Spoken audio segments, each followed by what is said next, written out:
Hello, everybody, and welcome to another Skills for All series. We will wait for another minute so we can have everybody joining in, and then we will start on time.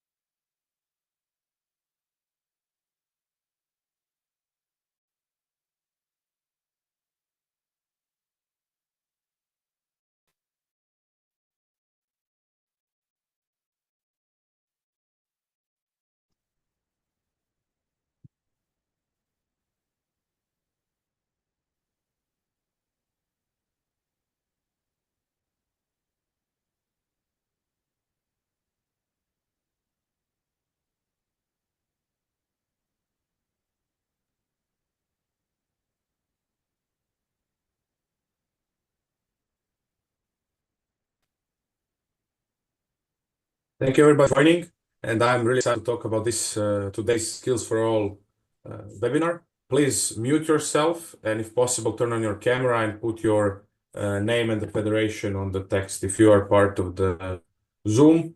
If you're part of the YouTube, you are more than welcome to join us through Zoom, so you can stay on our call later on as well when we will have a discussion, and then looking forward to it. So let's start. So as you all know, we started this season's Skills for All webinar in October, and now is December that we progressed from countrywide development to recruitment, and after recruitment and retention, we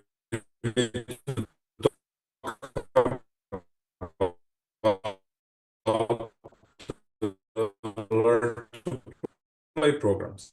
So during our call today, same as every other call, we will have it will be about 50 to 75 minutes, depending on how much you in the Zoom are talkative and how much you will share with us. So first we'll have a little bit of introduction, and then we'll move to the main topic, which is to play programs. Today I had the great pleasure to talk with the Thai Federation and to Dutch Federation. Their Learn to Play initiatives, both of them run a little bit differently, but how they adopted to their system. And then after that, I will share what we have within the IIHF, what we did with the Learn to Play, and what is our future goals with the Learn to Play. And after that, we will have hopefully a lot of discussion and some questions and answers that we try to answer. So to not talk too much by myself, I'm really excited to share M and Peck, who are both of them are Learn to Play instructors, educated by the IIHF, and M is in charge of one of the clubs in Thailand, and Peck is a youth development director in Thailand. So they will share their story about the Learn to Play seminars and Learn to Play program they run in their country, how they developed that new program because it was not before, and then what is the progress and some objectives, obstacles they had during that time, and then what is their future steps related to those to the things that they learned during the process. So I had a great pleasure talking with them a few days ago when we recorded our call, so we don't have any issues with the internet connection. So let me share the screen now, or let me share the video.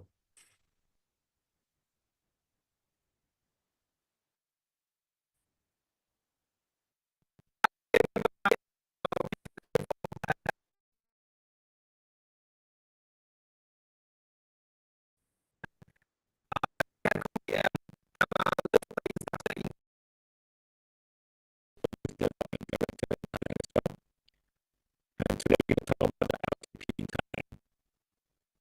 Our topics for today. We're going to start with the Thailand ISLP introduction about what's happening in Thailand over here. And then we're going to go on about the LTP in Thailand, the timeline, the setting, and all that. And then we're going to share with you how we run the LTP practices. We have pre-preparation for the practice. And we're going to show the video for the off-ice and on-ice practices. And of course, we have the post-practice on what we're doing afterward. Okay? And then we're going to go on how the LTP changed our lives from our perspective, from him and myself. Give me 1 second, please. I hear that the connection is bad quality video, so I'll just try to to find out if we can change.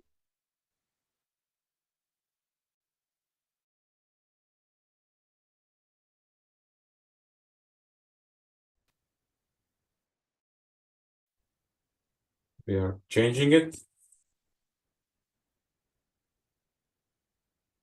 And let's try again.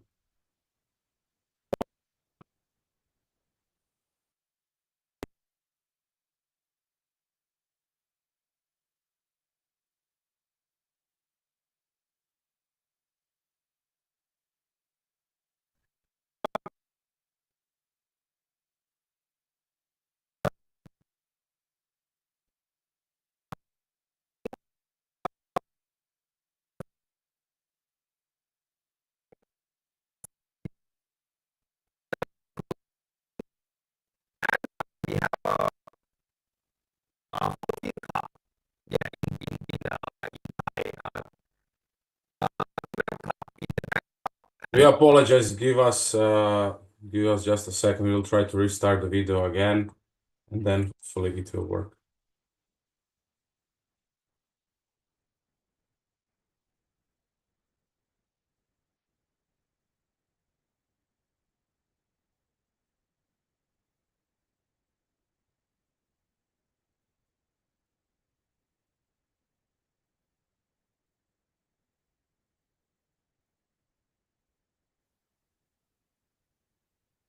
Can you see the screen again? Yes. Okay. And then let's try. Hi everybody, I'm Vitun Thiragasem from Thailand. You can call me M. I'm a learn to play instructor in Thai and head coach of Young Ducks Ice Hockey Club, Bangkok. And my friend, Beck. Hi, I'm Peg again. I am LTP instructor, and I am also youth development director in Thailand as well. And today we're going to talk about the LTP in Thailand. Our topics for today, we're going to start with the Thailand ice hockey introduction about what's happening in Thailand over here, and then we're going to go on about the LTP in Thailand, the timelines, the seminars, and all that. And then we're going to share with you how we run the LTP practices. We have preparation for the practice, and we're going to show the video for the off ice and on ice practices. And of course, we have the post practice on what we are doing afterward. Okay.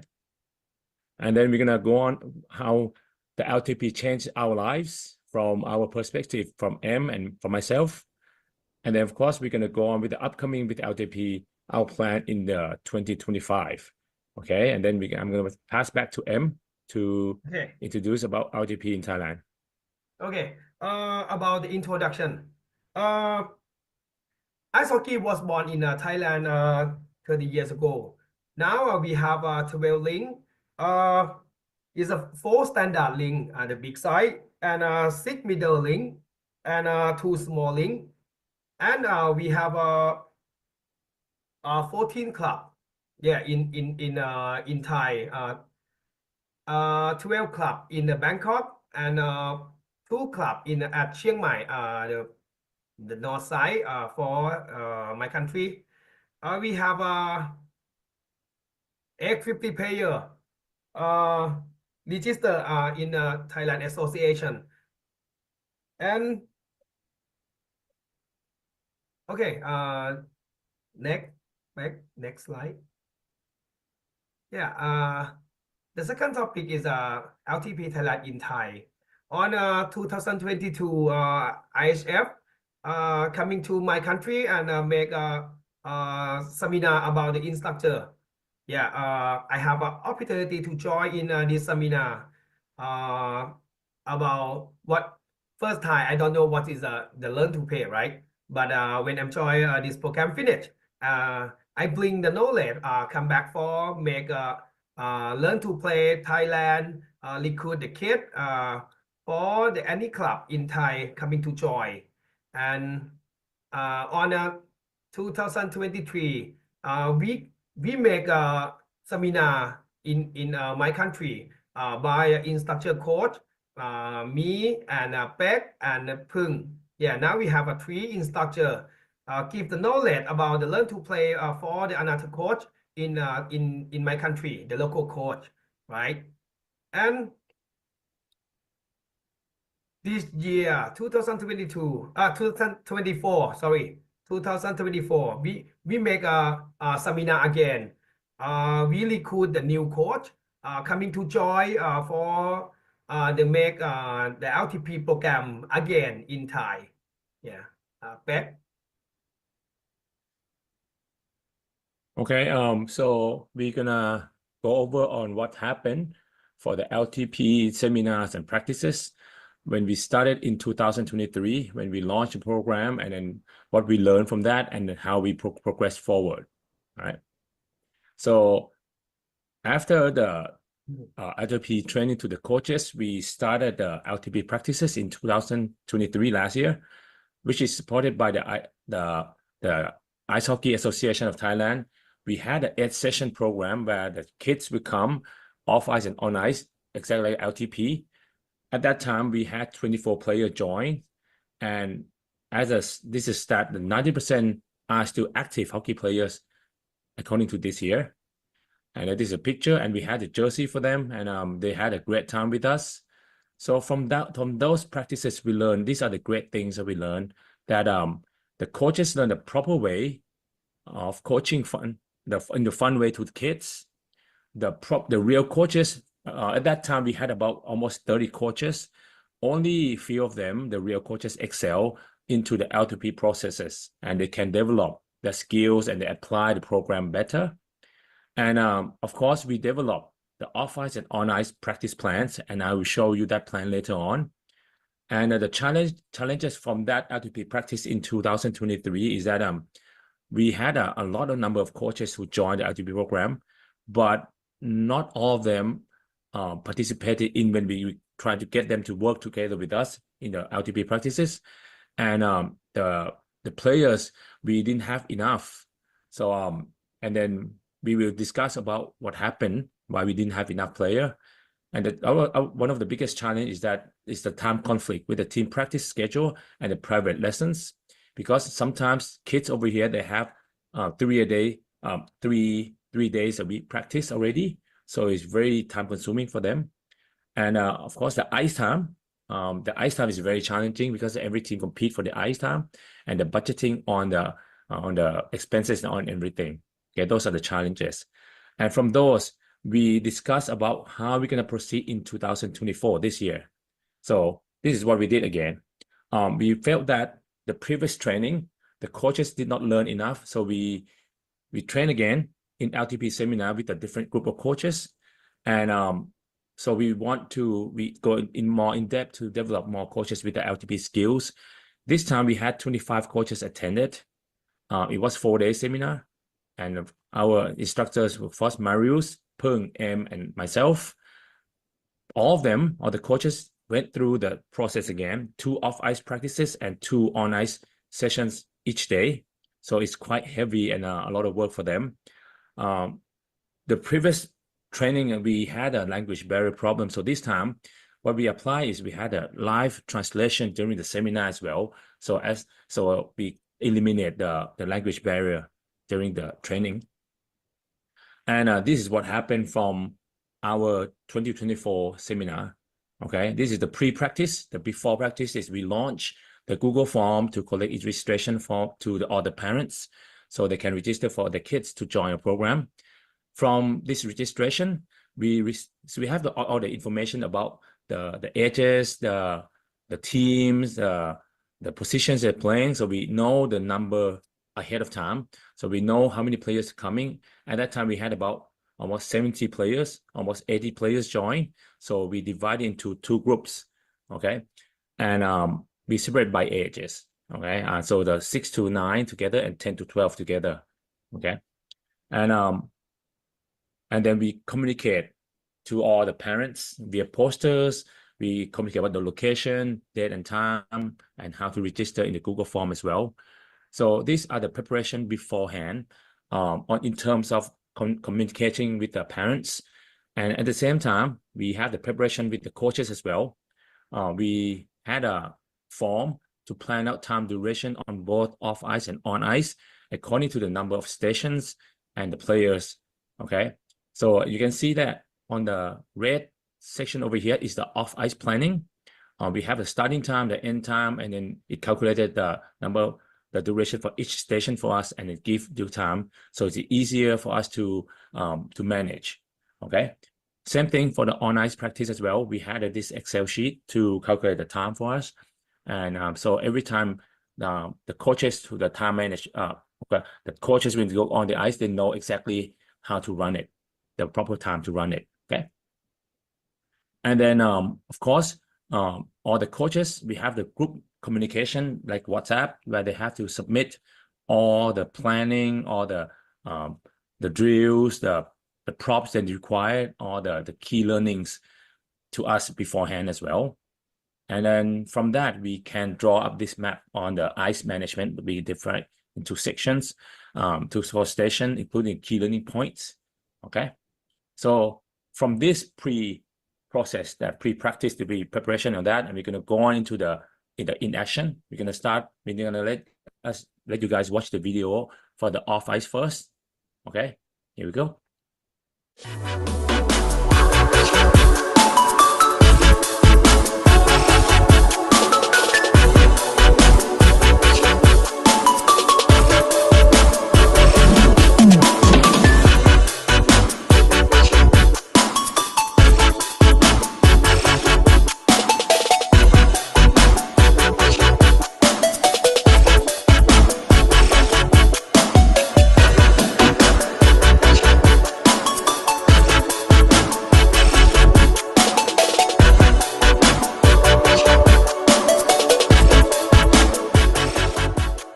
Okay, so from the off-ice practice, of course, the kids, we saw a lot of smiles and a lot of energy throughout all stations. And the coaches, we had so much fun as well. We laughed with them, we engaged them, and the kids got to be energized and play.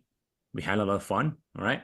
So the fun didn't stop there. We couldn't continue the fun part onto the ice as well. Okay, here we go.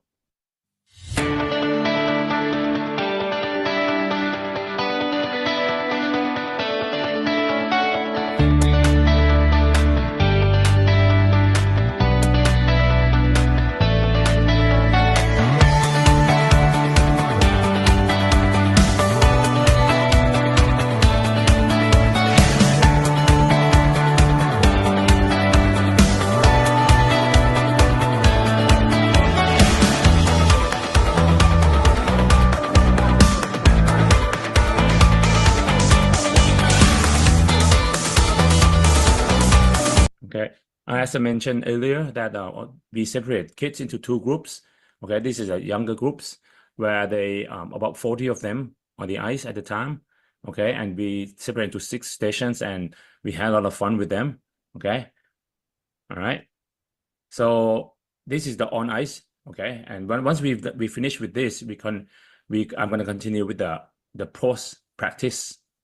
Okay, before that, I want to share with you on very important thing about growth. I want to share the story of growth of one of our coaches, where when he joined the LTP coaching training, he was very skeptical because he had very high confidence. He was the national team. He was confident in himself a lot, and when he joined, he did not feel that he felt that he knew everything already. Okay, so when he ran the LTP practice on the first time, he wanted to do things his way or highway.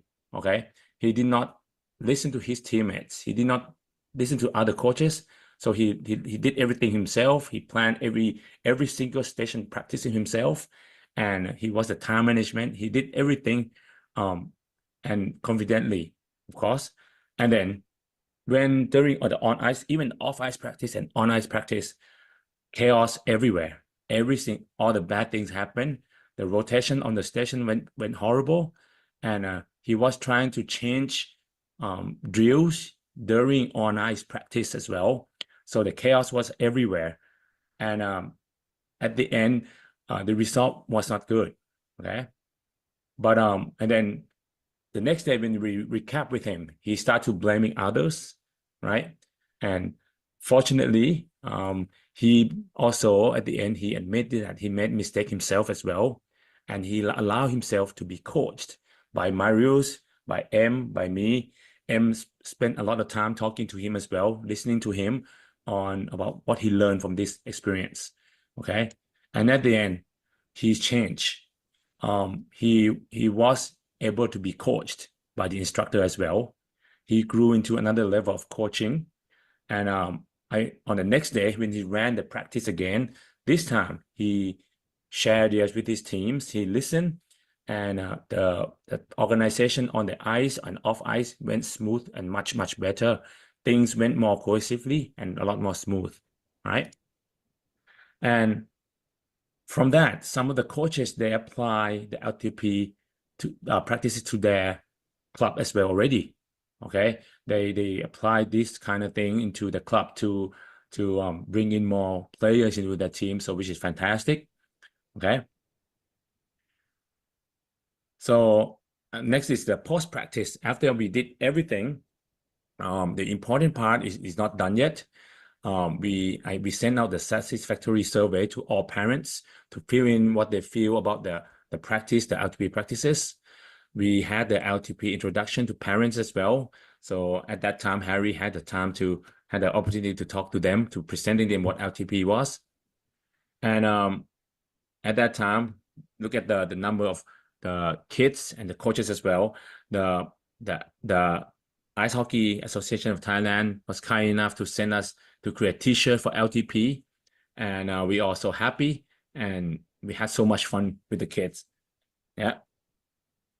So this time, the LTP seminar went a lot more successful, and I'll pass back to M for him to share about how LTP affects his life. Okay. About me, I'm started hockey on 10 years old, and now I'm 45. 30 years ago passed. Before I have an opportunity to join in Learn to Play program 3 years ago, I'm teach the kid. I'm a club owner. I handle the more kid on my hand, and I'm teach the kid on my experience. And sometimes something is work, something is not good, and have the big problem when I'm teach the kid. Yeah, when I'm join on Learn to Play seminar more time. Last time I'm an instructor. I'm explain for another people, right? Yeah, I'm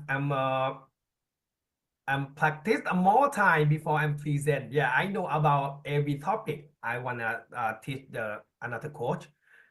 I bring the knowledge come back for use on my team, my life, or my club, or something like that. Make me very easy for work a job. The stationary and what is the key teaching point when I'm teach the kid, right? Was a what the step for teaching. Yeah. Make my life is very easy. And now we have a more connection. I have a more friend coming to join seminar.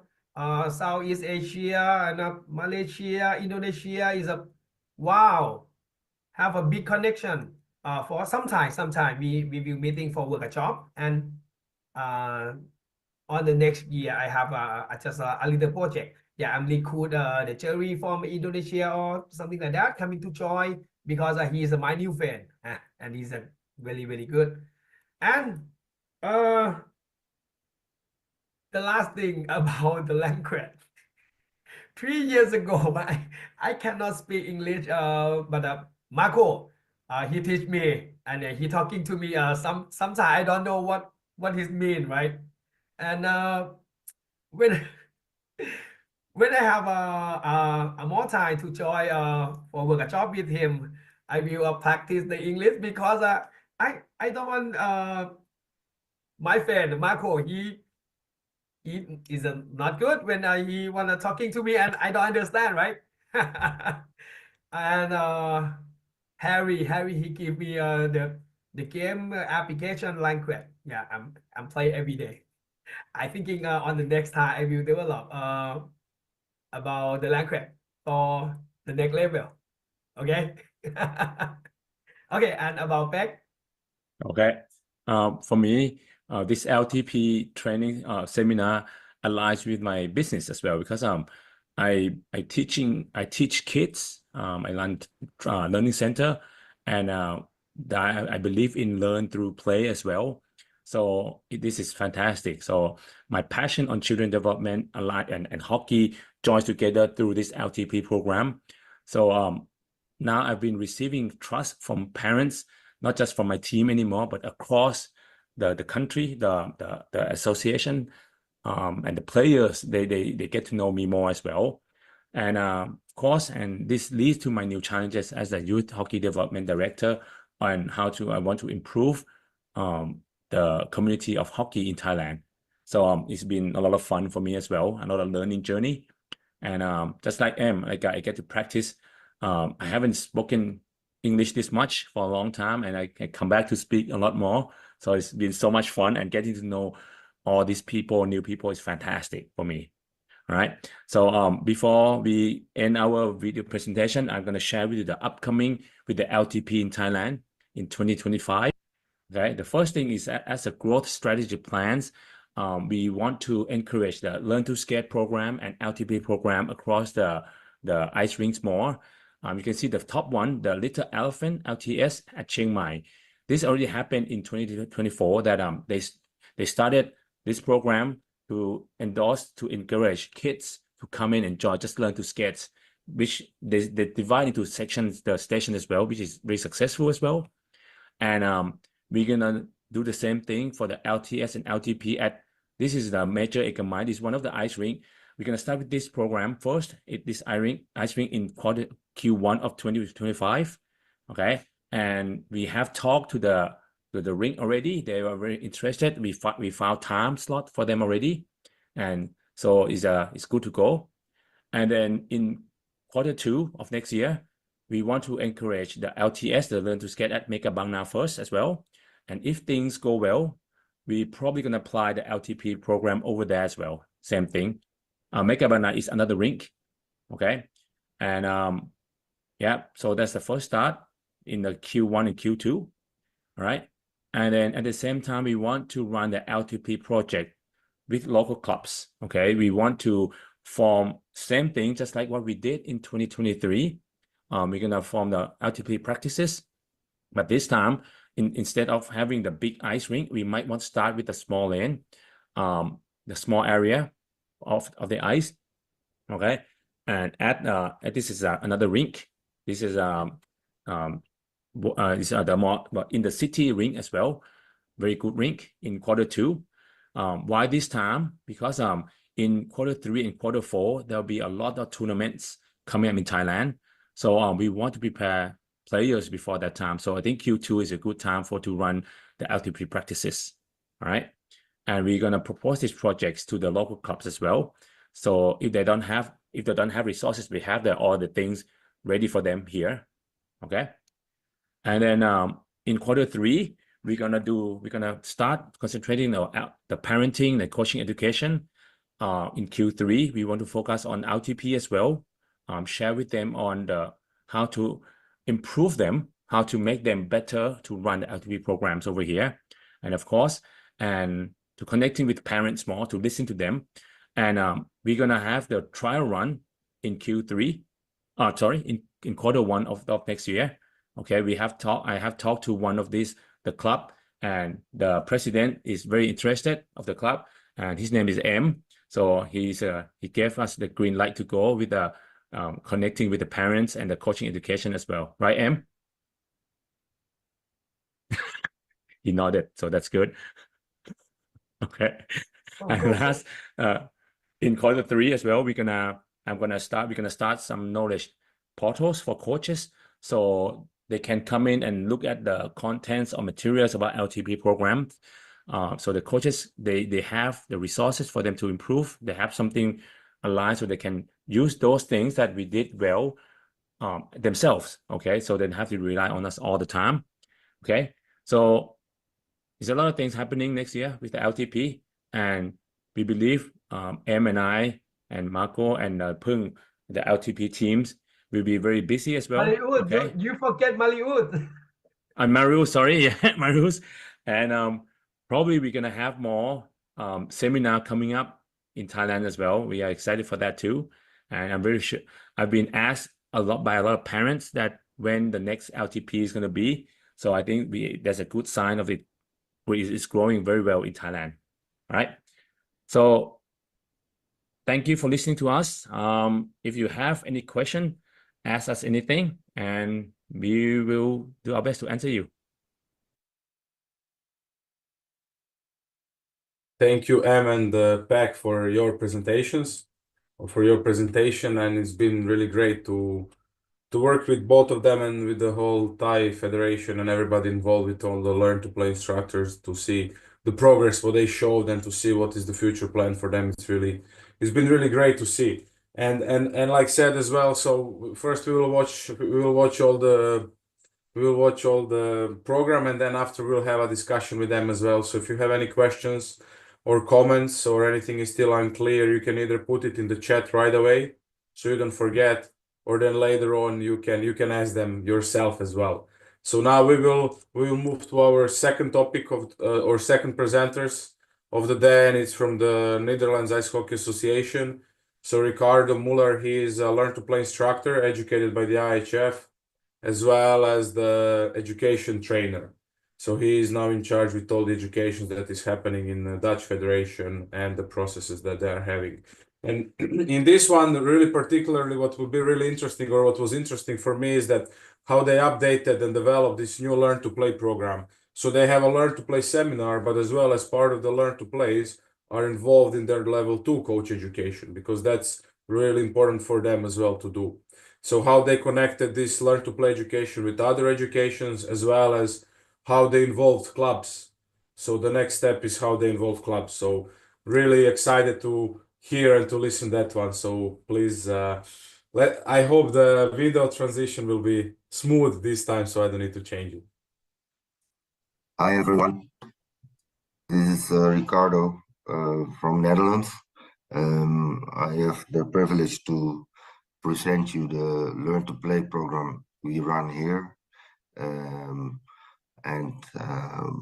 well, to show you why, how, and our objectives. So I hope you enjoy and well, and maybe learn something. Learn to Play in Netherlands, the why. Before I can tell what we are doing or how we are doing it, and what we want to achieve, I want to give you a little background of what is happening here. We have some problems with recruiting kids. I know that everyone has to fight the kids who are more screen caught, so they are less interested in the sport, playing games, not playing outside anymore. At least that's the problem we're up to here in Holland. And due to our climate change, skating is not a mindset anymore, because we don't have those windows where you can go outside and skate.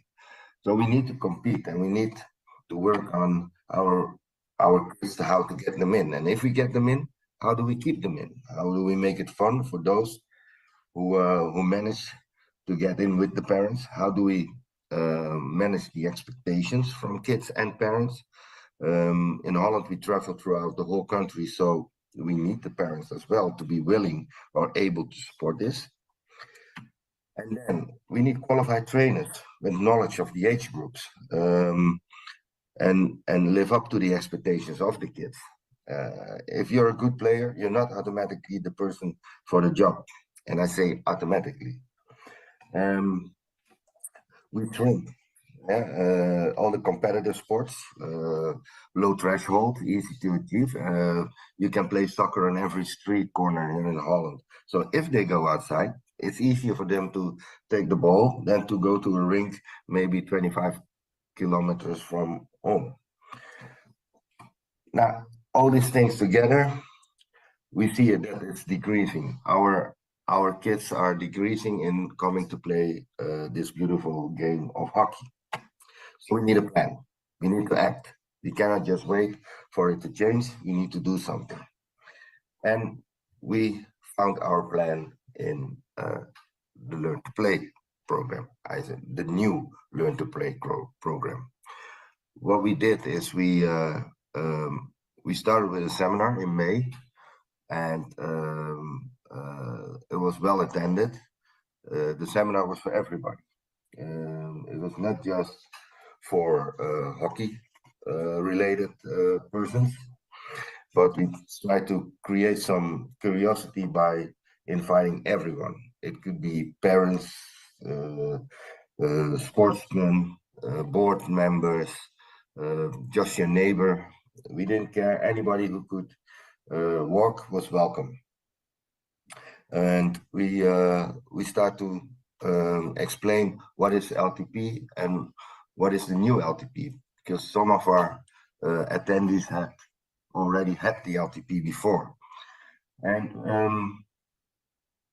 what else we did? We started micro dialogue with our clubs, because we need those board members, we need those boards to understand what is LTP and how important it is to work with the Learn to Play program. We need them to adapt the thinking of working on your grassroots in the right way, so they can run this program within the club.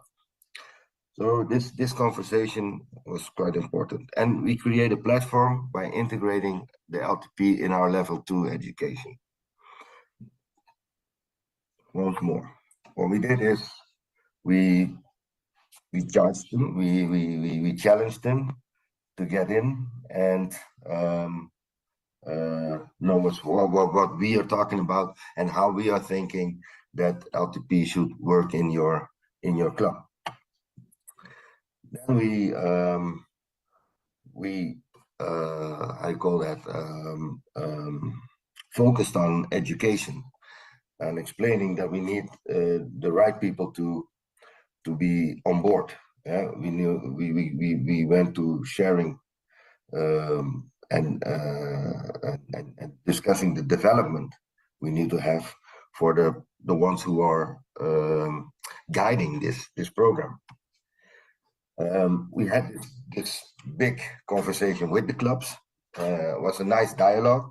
Here and there, we stood up and run into the wall, but slowly we roll up the dice, and right now we have 9 clubs of the 18, so half of them adapting our vision in LTP.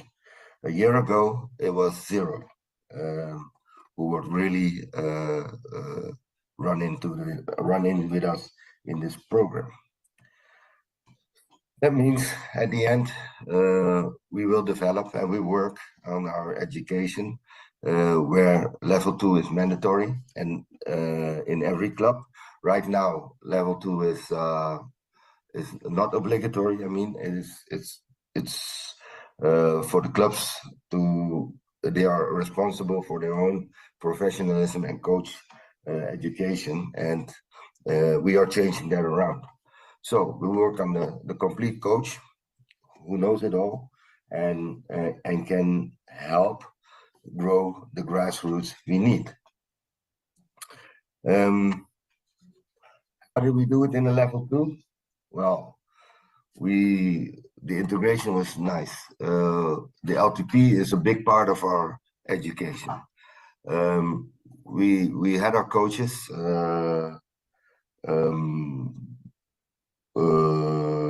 9 trainees. We gave them an assignment to organize an under 11 day from beginning to end. That means the recruitment, marketing, communication, whole organization on and off ice. In the day we had 130 kids and 16 goalies working, having fun, learning. They brought family, and at the end it was a great, really successful day. We had a lot of feedback from through the whole country, and even the coaches. I mean the trainees were really happy with this. They said this is something I can bring back home to my club. We can do this regional. We can work together with the other clubs to organize a day like this, and even work with the younger kids. And it doesn't have to be 130, it can be 60 kids. They can come from school, from the hockey club itself, neighbors, friends, everybody's welcome. And so we are trying to work on an oil stain growing in the country. So we hope that in our next level too, we'll have the other clubs, and we'll be doing our LTP program days, whatever you call it, throughout the whole country, to get first more fun, more professionalism, and most of all, more kids joining our sport. So it was a good day. It's a successful day. We hope to have more of them, but I'm sure that we will grow.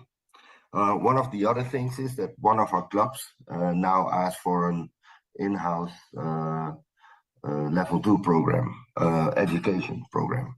So slowly, I think we are on the way up.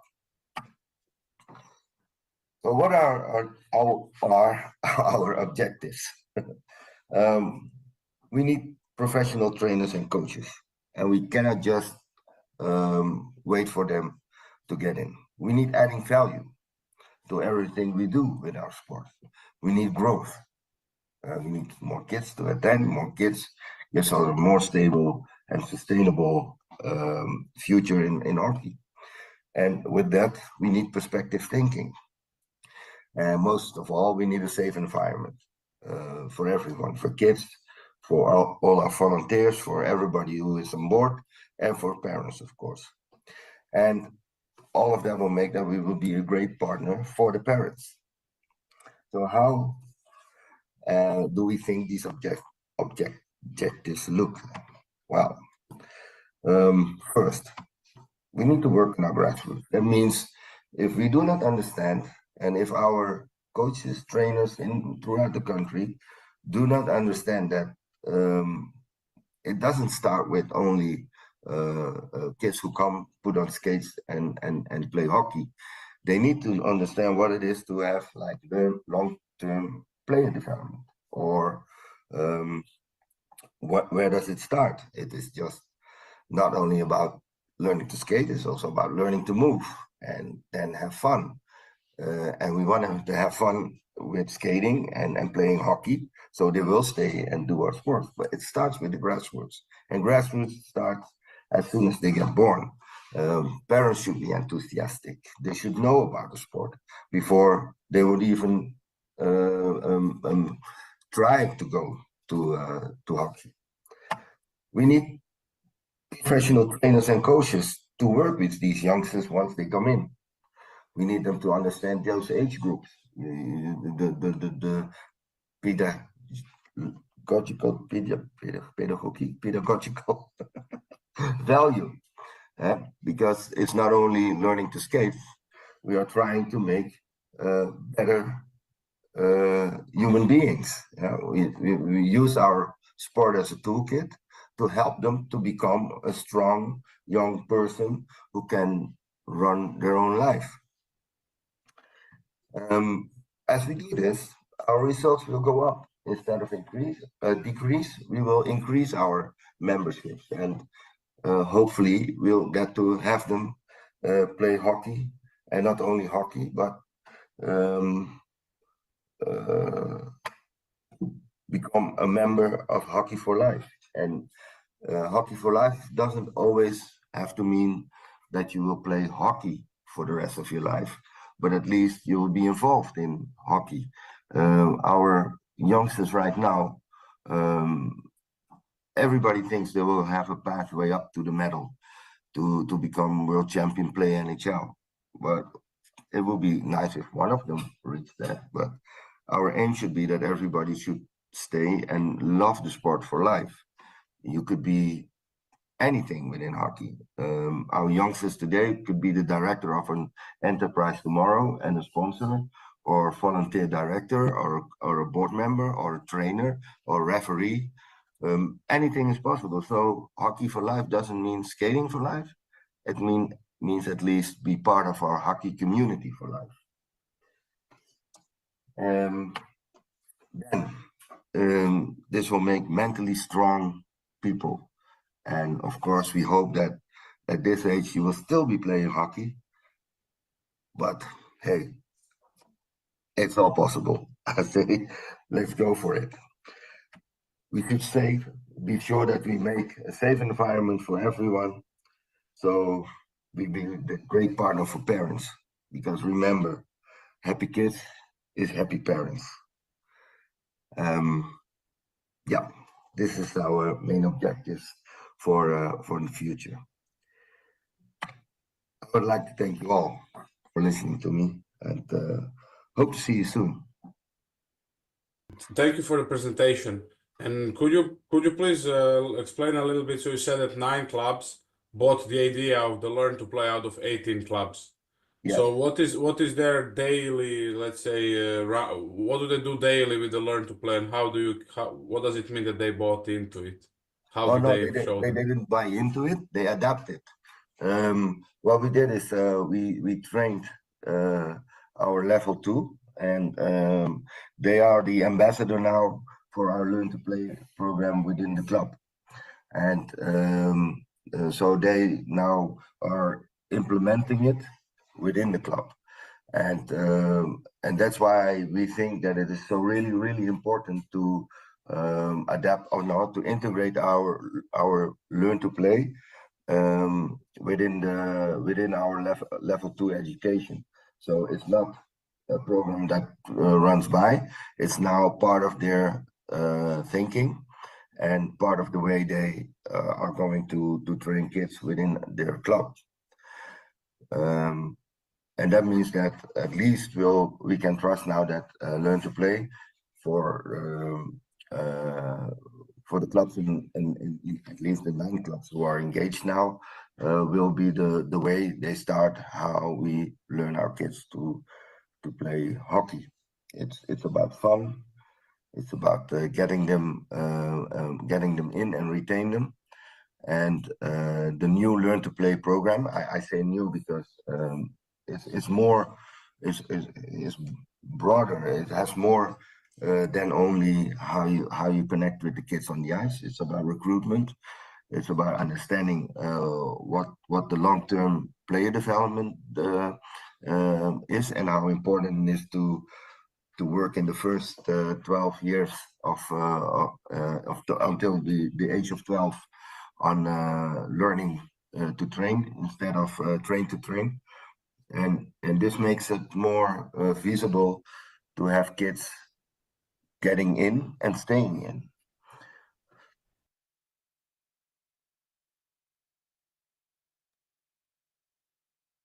Thank you, Ricardo, for the presentation and for taking time to record it, as well as taking time to be with us. And one small note, what I wrote down for myself. We talked a lot about fun during these 2 presentations, and there is in our Skills4All webinar that I'll show you later on the link as well. 2 seasons ago we talked about fun, so what actually fun is for the kids, scientifically shown what fun actually means. But now moving to our IIHF initiatives related with Learn to Play. So we run as the IIHF, we ran education for M&A instructors.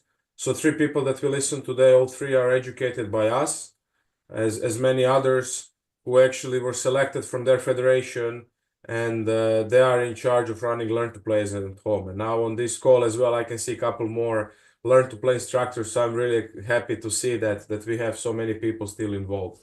So during 21 months, starting in February 2023, we started the education and we ended it last month. We concluded the whole continent. So we had 4 different educations around the world. So we had 2 for Asia, 1 for East, 1 for West, and then 1 for Europe and Africa. And now last month, a couple weeks ago, we had 1 in Sao Paulo for North and South Americas as well as Oceania. And that brought us, so it was open for everybody, for all the federations. And in total, we had more than half of the federations we educated. So 46 M&As participated in our seminars in this 21 months. And this makes me really happy and excited to see the future of these Learn to Play programs. And for us, what is the crucial in this part is that it was really open for everybody, and we are still open for everybody to have. And this is a great message for other countries as well, that they are welcome and we want to join. So what future brings for us as the IIHF for the 2024-25 as well as the future seasons.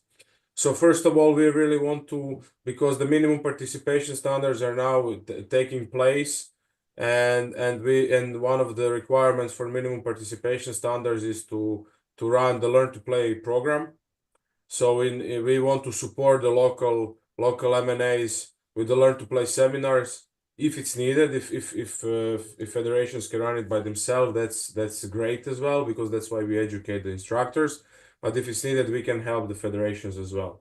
And then part of our IIHF Growing the Game Fund that we talked about last 2 times, you can apply for funding and subsidy and help through that as well, or as part of the Partnership for Progress seminars, which are selected through different World Championship divisions. You can be you can say that you want to build that you want to have the Learn to Play seminar in those, or then in the future what we will have is the IIHF regional instructors. So myself, I'm a regional instructor for Europe and Africa, and we talked about having additional ones for Americas and Oceania, as well as for Asia, and maybe one more in Europe. So our job is to help the federations develop, and if this is one thing that federations need help with, then we are here to help. And our plan for the future, our, let's say, draft program for the future, is to really further on develop the content and make it even better than what we have now, because we want to improve every year, and then possibly have different regional seminars, because as said, we educated 43 different M&As. For people from M&As, we know that some of them changed the positions and some of them maybe are not involved anymore, or we have new people involved. So possibly in the future, we'll have more regional seminars for the M&A instructors, and then have more M&A instructors as well as develop the current one. So this is our goal, what we have with the IIHF, and hopefully with the future season coming in, this will be some of the steps or all the steps we'll take forward. And then coming back to the Growing the Game Fund, I just want to once more go back to it. So as said on our last webinar, the new IIHF Growing the Game Fund, it started, and its application deadline is 31st of January. It's applications for the federations. And then we will have now mid-December. So today I had a couple calls as well as next few days and a few days before. And then we will have a mid-January. All the M&As receive the emails about it. So if you're a part of Asia, then you receive the email from Harry. If you're other M&As, so not part of Asia, but Europe, Africa, Oceania, and the Americas, then you were supposed to receive email from me. If you didn't receive the email from me as the M&A leader, then please send me an email and I can forward it once more to you. So this is just a small side note, and part of this Growing the Game Fund, there's different ways how we can apply for the money, but for that you can listen our last 2 webinars, so I don't wanna go too much into it.